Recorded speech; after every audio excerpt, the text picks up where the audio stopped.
Assalamualaikum warahmatullahi wabarakatuh. Selamat pagi dan salam sejahtera bagi kita semua. Baiklah, dalam pembahasan kali ini kita akan masuk pada materi biologi tentang pembelahan sel.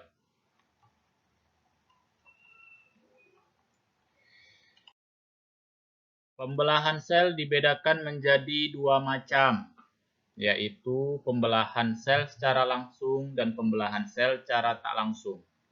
Apa itu pembelahan sel secara langsung? Pembelahan sel secara langsung terjadi tanpa melalui tahapan-tahapan tertentu. Pembelahan sel secara langsung terjadi pada organisme prokariot, artinya belum memiliki yang namanya inti sel. Misalnya pada organisme berupa bakteri, protozoa, dan sebagian dari ganggang.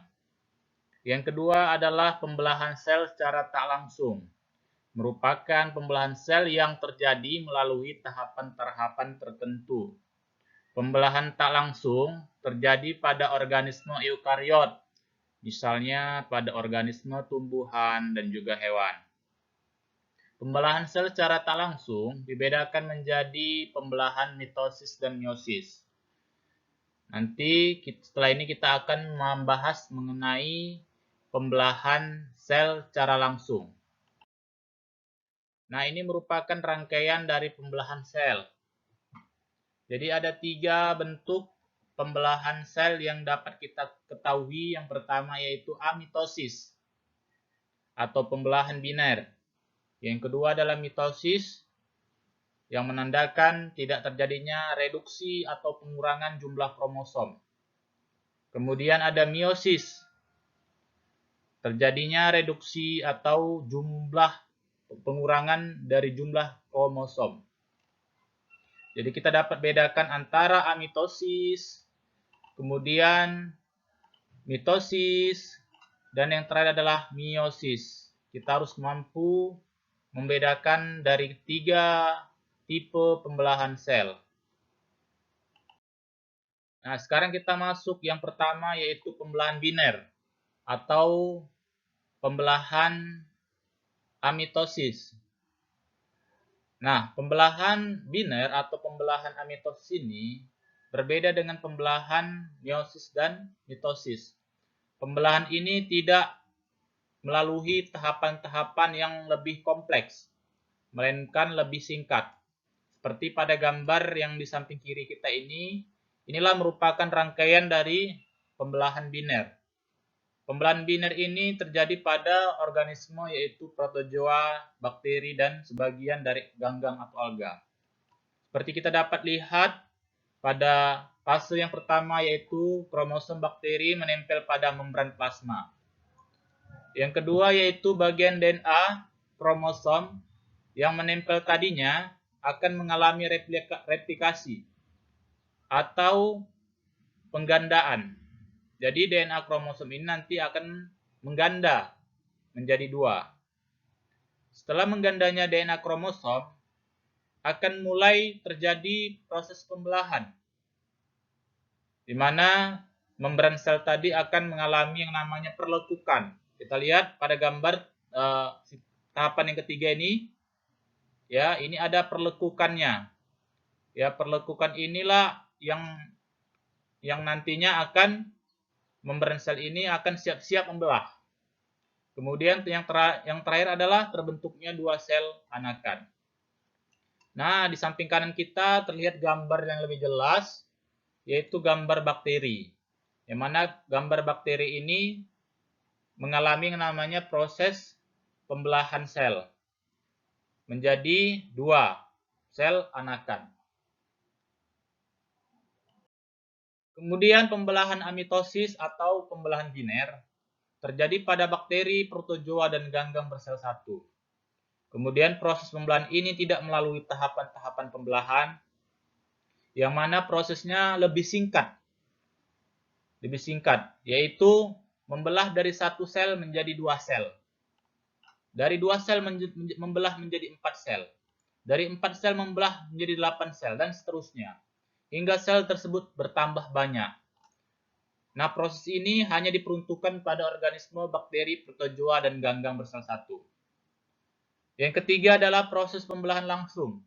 Didahului oleh pembelahan inti atau yang disebut juga karyokinesis menjadi dua, diikuti oleh pembelahan sitoplasma atau sitokinesis, dan akhirnya sel menjadi dua sel anak yang sama atau identik dengan sel induknya.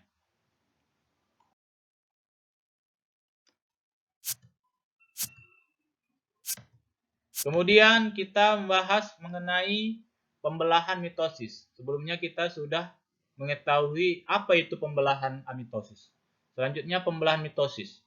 Pembelahan mitosis ini merupakan pembelahan secara tak langsung. Artinya dia melalui yang namanya proses atau tahapan-tahapan yang lebih kompleks, yang lebih lengkap. Nah, pembelahan mitosis ini terjadi pada sel tubuh atau somatis, atau dikenal dengan sel somatis, dan menghasilkan sel anak dengan jumlah kromosom sama dengan sel induknya. Kemudian kromosom hasil pembelahan mitosis berpasangan sehingga disebut diploid atau 2N. Kemudian ada 4 fase dalam pembelahan mitosis ini. Yang pertama adalah profase, yang kedua adalah metafase, yang ketiga adalah anafase, dan yang terakhir ada telofase. Nah, hasil dari pembelahan nantinya akan menghasilkan yang namanya dua sel anakan yang masing-masing memiliki jumlah dan kromosom sama dengan induknya. Nah, ini merupakan adalah siklus sel. Siklus dari pembelahan sel. Yang pertama di sini kita lihat ada dua bentuk sel yang berbentuk bulat yang nantinya pertama-tama dia akan melalui tahapan G1.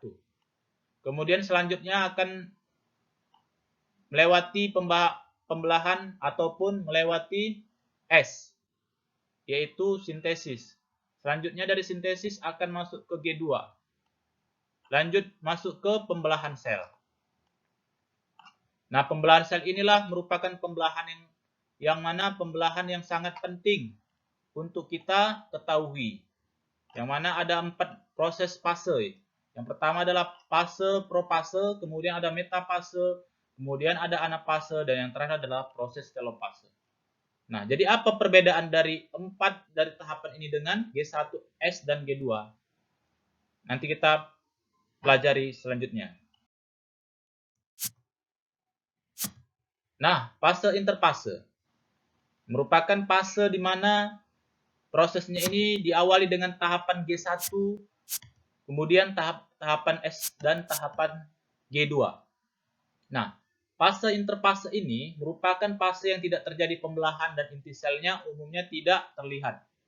Namun, hanya saja sel sangat aktif dengan menyintesiskan materi atau dengan membentuk materi genetik yang diperlukan untuk pembelahan, yaitu protein, lemak, dan materi lainnya.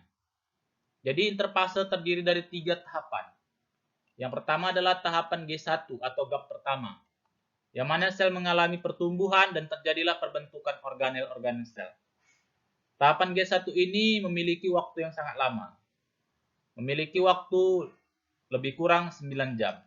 Kemudian dari tahapan S ini, tahapan G1 ini masuk ke tahapan S. Tahapan S ini merupakan tahapan sintesis, yang mana tahapan sintesis ini hanya dilakukan dengan menggandakan diri atau replikasi DNA. Terjadi selama lebih kurang 10 jam. Nah, yang terakhir adalah tahapan G2. Tahapan G2 ini merupakan tahapan sel yang bersiap-siap untuk membelah sel atau mitosis dengan memperbanyak organel yang dimilikinya. Proses ini lebih cepat dibandingkan tahapan G1 dan S. Memiliki waktu lebih kurang 2 jam. Nah, ini merupakan salah satu contoh gambar, yaitu interfase, yang mana merupakan fase istirahat atau fase persiapan dari pembelahan menuju pembelahan sel. Namun tidak berarti sel tidak beraktivitas. Justru tahap ini merupakan tahapan yang paling aktif dan penting untuk mempersiapkan pembelahan. Jadi tahapan interfase ini tahapan yang mana dia ini mempersiapkan bahan-bahan apa yang akan dia gunakan untuk proses pembelahan sel. Jadi memerlukan waktu yang sangat lama. Kemudian masuk kita ke proses pembelahan sel. Yang mana tadi kita sudah mengetahui proses persiapan sel. Selanjutnya kita masuk proses pembelahan sel. Nah, proses pembelahan sel inilah merupakan proses yang sangat vital, yang sangat penting untuk dapat kita ketahui. Yang mana proses ini nantinya kita dapat melihat perubahan-perubahan yang terjadi. Mulai yang pertama yaitu tahapan propase. Di samping kiri kita terlihat gambar ada dua sel yang mana bentuknya itu berbeda. Yang mana ini merupakan tahapan interfase. Dan yang sebelah kanan ini merupakan tahapan propase. Ya. Jadi tahapan ini merupakan fase pembelahan sel mitosis yang paling lama dan paling banyak memerlukan energi. Benang kromatin yang dulunya ini tipis, yang sebelumnya tipis menjadi memendek dan tebal. Sehingga benang kromatin ini berubah menjadi kromosom. Ya, jadi ingat, benang kromatin yang bentuknya itu sebelumnya tipis, kini dengan masuknya proses tahapan propase, benang kromatinnya ini akan mengalami yang namanya pemendekan dan strukturnya menjadi tebal. Sehingga benang kromatin akan mengalami proses perubahan menjadi kromosom. Kemudian kalau kita lihat di sini nantinya ada membran inti. Membran inti ini adalah membran yang dapat berfungsi melindungi bagian si benang kromatin tadi atau kromosom. Ya. Nah, mana membran inti ini nantinya pada tahapan propase akan mengalami namanya pemecahan, ya. Mulai nampak terpecah-pecah. Ini dia ya. Mulai nampak dia terpecah-pecah. Kemudian proses perubahannya adalah sentrosom memisah menjadi dua sentriol yang bergerak ke arah kutub berlawanan. Jadi sentriol ini sentriol akan membelah menjadi dua dan bergerak ke arah dua kutub berlawanan, ya, berlawanan. Kemudian diantaranya terbentuk yang namanya benang-benang spindle. Nah, ini merupakan benang-benang spindle. Ya, kalau kita lihat dengan jelas pada slide ini, yang seperti garis-garis putus ini merupakan benang-benang spindle. Kemudian sentrosom berduplikasi menjadi dua bagian masing-masing yang disebut kromatid. Nah, kromosom yang tadinya memendek dan tebal akan mengalami proses yang namanya duplikasi. Duplikasi itu berarti penggandaan. Yang mana bentuknya ini seperti satu seperti ini. Ya, ini kromosom akan berubah menjadi kromatid yang mana memiliki dua lengan. Nah, kromatid berarti memiliki yang namanya dua lengan. Yang di tengah-tengahnya ini merupakan sentrosomnya. Yang mana sebelumnya tadi kromosom hanya memiliki satu lengan dan mengalami namanya duplikasi, proses perubahan menjadi dua bagian yang memiliki dua lengan. Ini satu, ini dua. Ini satu, ini dua. Yang disebut kromatid. Nah, seperti tahapan pada gambar ini merupakan proses, ini merupakan kromatid yang sudah mengalami namanya duplikasi dari kromosom. Kemudian fase metafase. Yang mana fase metafase ini diawali dengan membran intinya sudah hilang, tidak nampak lagi. Yang mana tadi sebelumnya pada fase propase, ya, dia itu masih nampak pecah-pecah. Pada tahapan metafase, membran intinya mulai hilang. Metafase ditandai dengan kromatid yang berderet di bidang ekuator. Jadi kromatidnya ini, ya, ini kromatid, dia ini bergerak ke arah bidang ekuator di bagian tengahnya. Ini merupakan bagian daerah bidang ekuator, terletak di tengah. Kemudian metafase adalah tahapan yang paling memerlukan energi paling kecil atau paling singkat. seperti terlihat pada gambar ini. Kemudian tahapan anafase. Tahapan anafase, kalau kita lihat kromatidnya ini masing-masing bergerak menuju sel yang berlawanan. Artinya, yang mana tadi kromatidnya itu akan mengalami proses pergerakan. Masing-masing mengalami proses pergerakan bergerak menuju kutub yang berlawanan. Pergerakan kromosom ini diawali dengan ataupun ditandai atau dipengaruhi oleh enzim Dennin. Seperti kita terlihat pada gambar di samping kiri kita, yaitu kromatid yang bergerak ke arah kutub sel yang berlawanan. Ya, jadi benang spindelnya menarik kromatidnya ke arah kutub sel yang berlawanan.